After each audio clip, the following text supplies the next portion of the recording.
Hello everyone, welcome to the Geoecologist. I am Dr. Krishnanand and you have been watching my videos on climatology and several other topics of geography on my channel. So if you are new to my channel, don't forget to subscribe to our channel and also share the videos with others as well. So in today's session, we are going to learn about clouds, its various types, formation, classification and several other concepts. So before we go ahead, don't forget to subscribe to our channel and do share the videos with others as well. So after we have learnt about the various parts of this climatology in terms of air, movement, convection, heating, temperature, precipitation, humidity, all those factors, one thing that is very much important is also these cloud formation and its various types. So what are these clouds, how they are formed and what are its various types? So clouds are an important part of Earth's weather and climate. That is the most important thing to remember. And clouds form when water condenses in the sky. So remember the school days water cycle? When water evaporates, it takes moisture along with it, reaching a dew point, it starts condensation, and when this condensation starts, cloud formation starts. This is the basic of a hydrological cycle, remember? So clouds are visible accumulations of tiny water droplets or ice crystals in the atmosphere. So now the word here is visible, right? It is visible as we have seen many clouds, many varieties of clouds. If you look into this image, you see here cumulonimbus, altocumulus, cirrocumulus, cirrus clouds, various kinds of clouds, right? So these are famous names that we keep hearing, cumulus clouds, nimbus clouds. So let's understand their formation and the basic idea about what are their altitudinal zonation and their characteristics. So when we talk about clouds, the first question is how do they form? So the first question let's answer. Clouds form through condensation of water in the sky, that is important. The water may evaporate from the ground or move from other areas that we have already learned how water is being carried through this evaporation process through winds, and water vapor may be invisible. Now remember, the vapor form, it is gaseous form, it is invisible, but when it starts to condensate, then it starts to get visible, right? So that is like a magic, from invisible to become visible. So that is where the cloud formation starts happening, and clouds form when air becomes cooler. So this is when hot air rises up, picking moisture, going up. What happens? It starts cooling, and when it is saturated, it starts to fall down as rainfall from these clouds. So this is where at dew point, it is saturated completely. Now the moisture is condensating, and that is where the cloud is formed. So what happens? The water will condense around dust, ice, sea salt. Now here is a catch. That water, when it is condensation is happening, it needs something to sit over. So it needs a base. So what provides base? Remember the concept of aerosols, right? So aerosols are the dust particles, those tiny particles which give base to these particular water droplets to settle down, right? That's why their importance is also there in terms of the water cycle regulation, right? In natural component, in natural ways. But if we start adding these dust particles to atmosphere, obviously it creates a pollution. But in a natural way, it has its synchronization with this entire cloud formation process and rainfall happening, right? So two major factors that determine this cloud formation would be what? Remember, the temperature factor again and the wind factor, right? So temperature and wind are integrated, and then you remember what happens is the moisture, and we have already learned about relative humidity, saturation, all these factors are important. So wind and temperature relationship is what makes the cloud in a particular way. The cloud is what? A mass of minute water droplets or a tiny crystals of ice formed by condensation of water vapor. This is the basic definition and CRT line. And then clouds are caused mainly by adiabatic cooling of air below its dew point. Now here is a catch. Again comes this word adiabatic, which we have already learned. Adiabatic means basically what? Remember the PVT relationship. One is constant, the other two is changing. So temperature, when it reaches dew point, it becomes constant, and then what happens? The volume changes started happening, right? So this is what happens between the pressure and volume situation here. So this is how adiabatic cooling of air below its dew point is responsible for the cloud formation. So as clouds are formed at some height over the surface of the earth, they take various shapes as well. So depending upon how they settle, these molecules of water, accordingly they take different shapes. So according to their height, expanse, density and transparency. Now 1, 2, 3, 4 factor. There are 4 factors for determining this shape of the clouds on which we actually classify. So what are the 4 factors?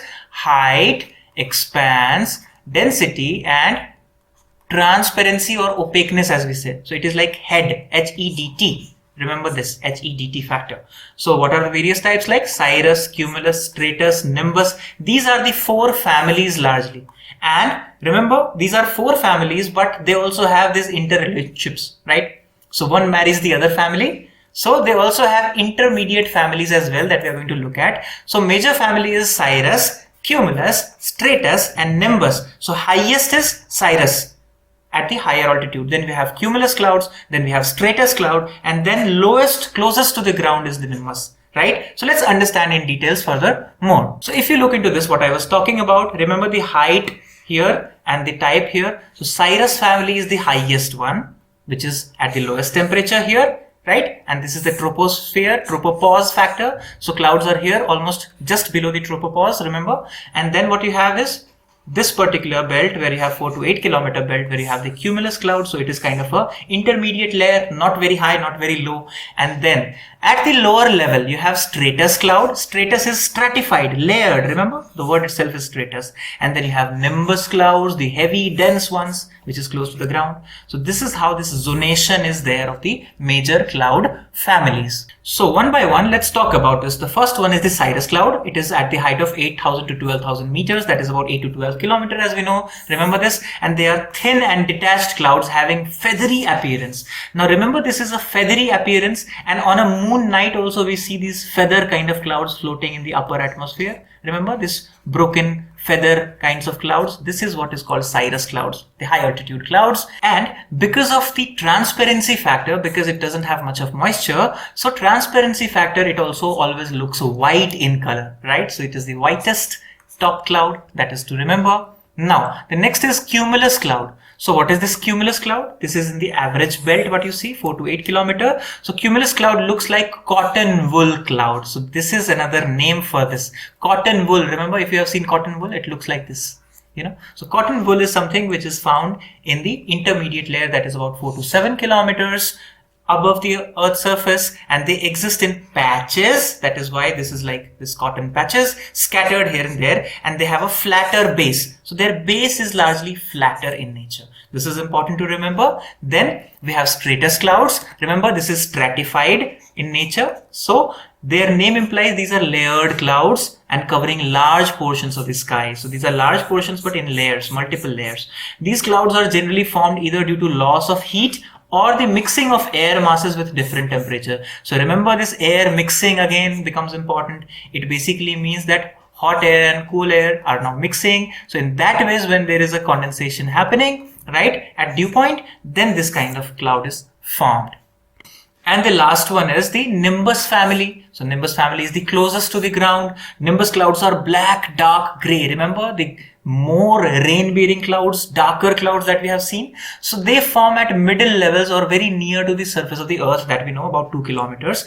These are extremely dense clouds, and they have such density that they are almost opaque. So even sun rays cannot penetrate through this. So they are dark in color, and sometimes these clouds are so low that they seem to touch the ground even in certain areas, especially the hilly areas if you see. So nimbus clouds are shapeless masses of thick vapor. So it's like, you know, it can look like any shape, larger shape. So this is important to remember in terms of nimbus family. And then remember what I said, these 4 families of clouds also have marriage alliances, and that's why their names are also of intermediate types. So relationships are there between 2 families. So when high clouds we say it is cirrus, then you have cirrus meeting this stratus also. So when cirrus is stratified, it becomes cirrostratus. When cirrus is related to cumulus, like cotton ball appearances, it becomes cirrocumulus. So that is high clouds, right? Cirrus, cirrostratus, cirrocumulus. Then come to the middle layer, you have alto. So alto is in between layer, altostratus and altocumulus. So this cumulus family and stratus family has alternate layers. That is what alto is. Then what we have is low clouds. And in low clouds, what you have? Stratocumulus and nimbostratus. This is a combination of what? Nimbus and stratus, cumulus and stratus. Very simple to understand. When two families meet, they have a different name. And clouds with extensive vertical development. Now here is when nimbus meets the cumulus. So they become extensive, like pillars, giant walls in the sky. So this is called cumulus and cumulonimbus. Like thunderstorm, cloud, highly convective regions have this kind of cloud formation. So these are the combinations of the major families. So if you know the major family, you can easily remember the minor families or the intermediate families, which are combination of these. So this is the entire cloud classification. So actually summarize, if you can see here in this particular diagram, it is very clear.